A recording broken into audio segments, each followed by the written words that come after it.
साल 2001 में दिल्ली में कोई ऐसा इंसान नहीं था जिसे मंकी मैन के बारे में ना पता हो। उन दिनों उस लंबे काले बंदर जैसे दानव की अफवाहें शहर में आग की तरह फैली हुई थी। हर कोई दावा करता था कि उसने मंकी मैन को देखा है और ये 100% सच था।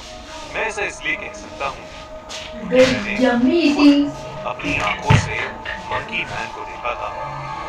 एक बार नहीं, कई बार।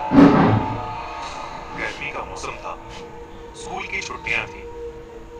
मैं अपने मम्मी पापा के साथ अपने दादाजी के घर आनंद विहार आया हुआ था। वहां मुझे सबसे ऊपर वाले फ्लोर पर एक छोटा सा कमरा दिया था। उस कमरे में एक खिड़की थी जिससे मोहल्ले का अच्छा खासा व्यू दिखता था। हर रात को सोने से पहले मैं उस खिड़की के पास बैठता और अपनी किताब पढ़ता रहता। ऐसे ही एक रात जब मैं किताब पढ़ रहा था तो मुझे मंकी मैन पहली बार दिखा। मैं खिड़की के पास एक नई नॉवेल लेके बैठा था। मेरी आंखें सुस्त हो रही थी और मैं बस झपकी लेने ही वाला था कि मुझे अपनी आंखों के कोने से कुछ दिखाई दिया। पास वाली बिल्डिंग के दीवार पर कुछ बड़ा सा काला सा जीव बड़ी तेजी से ऊपर जा रहा था। मैंने अपनी आंखें रखी, पीठ सीधी की और बाहर झांक के देखा। बाहर का नजारा देख मेरा खून मेरी नसों में सूख गया। जब मैंने एक काले बंदर जैसे जानवर को बिल्डिंग के पाइप से ऊपर चढ़ते हुए देखा। Monkey man. मैंने उसके बारे में कहानियां तो जरूर सुनी थी, पर कभी ये नहीं सोचा था कि वो कहानियां सच हो सकती थी। वो करीब 7 फुट लंबा था। उसका शरीर घने काले बालों से भरा हुआ था। उसे देख मेरा मुंह खुला का खुला रह गया जब वो छत पर चढ़ा और सीधा उठकर खड़ा हो गया। चांद की रोशनी उसके चेहरे पर आ गिरी। चाकू सी नुकीली हड्डियां, नरम चमड़ी और आंखें जो चांदनी में चमक रही थी। ऐसा लग रहा था कि जैसे किसी बंदर के सर में किसी ने जबरदस्ती इंसान का चेहरा घुसा दिया हो। लेकिन मैं मंकी मैन को कुछ ही पल देख पाया था क्योंकि वो मुड़कर छत से कूदकर अंधेरे में कहीं गायब हो गया।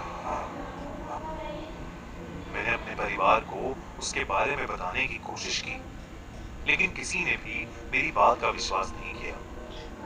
उन्हें लगा मैं टेंशन के लिए मंकी मैन के बारे में कोई मजाक कर रहा हूं।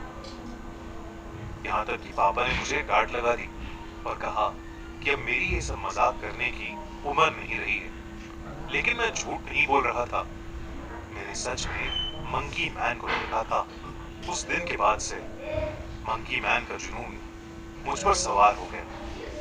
अखबार में आई कोई खबर हो या गलियों में बहती कोई अफवाह, मुझे जहां भी उसके बारे में कोई जानकारी मिलती मैं वहां फट से पहुंच जाता।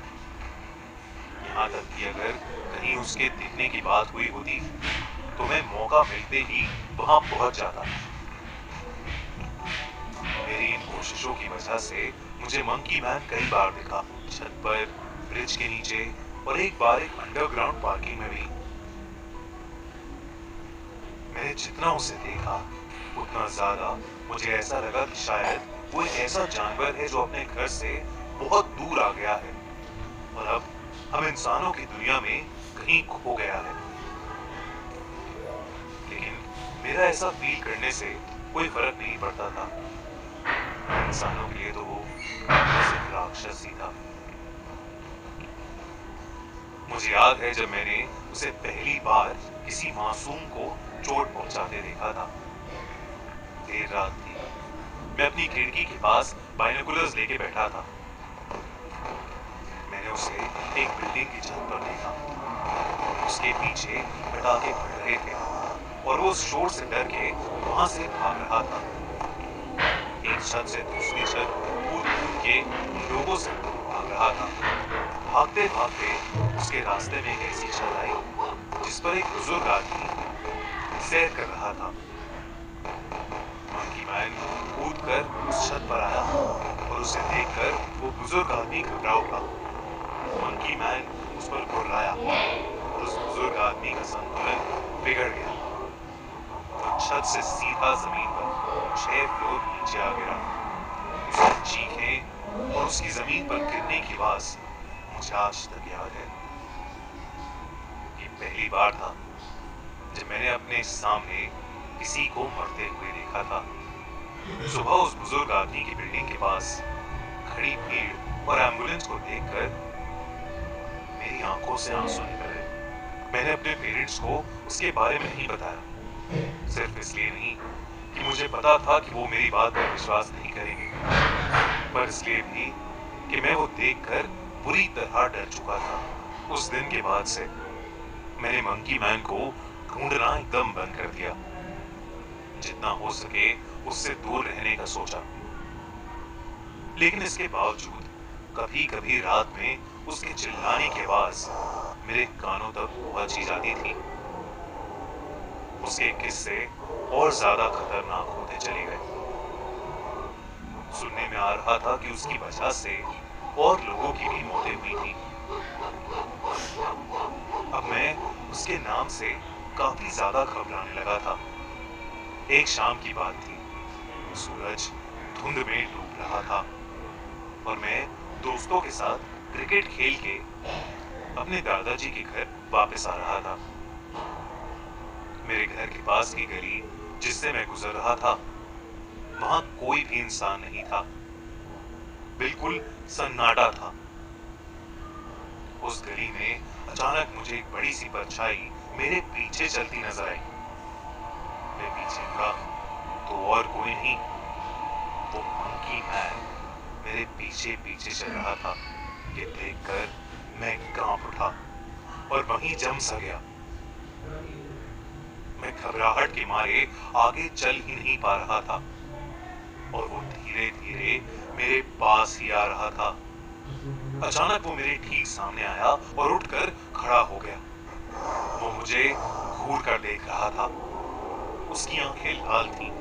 उस रात वो मंकी मैन बेहद गुस्से में लग रहा था। अचानक वो मुझे देखकर एक अजीब तरीके से गुर्राने लगा। उसकी आवाज सुनकर मैं फुल स्पीड पर वहां से भागा। वो मेरे पीछे पीछे भागने लगा। मैं जैसे तैसे गली के एक अनजान मकान में जाकर छुप गया। वो उस मकान तक आया, लेकिन फिर पास वाली दीवार चढ़कर मेरी नजरों से गायब हो गया। मैं किसी तरह हिम्मत करके अपने घर पहुंचा और अपने कमरे में घुसते ही घबराहट के मारे रोने लगा। तभी मैंने फिर से मंकी मैन के जोरों से गुर्राने की आवाज सुनी। उस रात फिर से मैंने अपनी खिड़की से उसको देखा।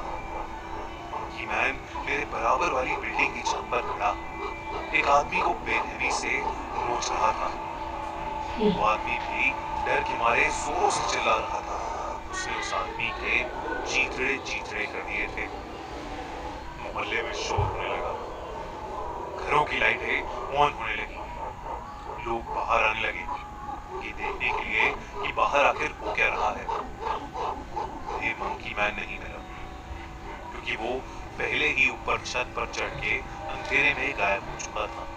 उस रात के बाद से मंकी मैन मुझे फिर कभी नहीं दिखा और समय के साथ वो बस एक हॉरर लेजेंड बनकर रह गया।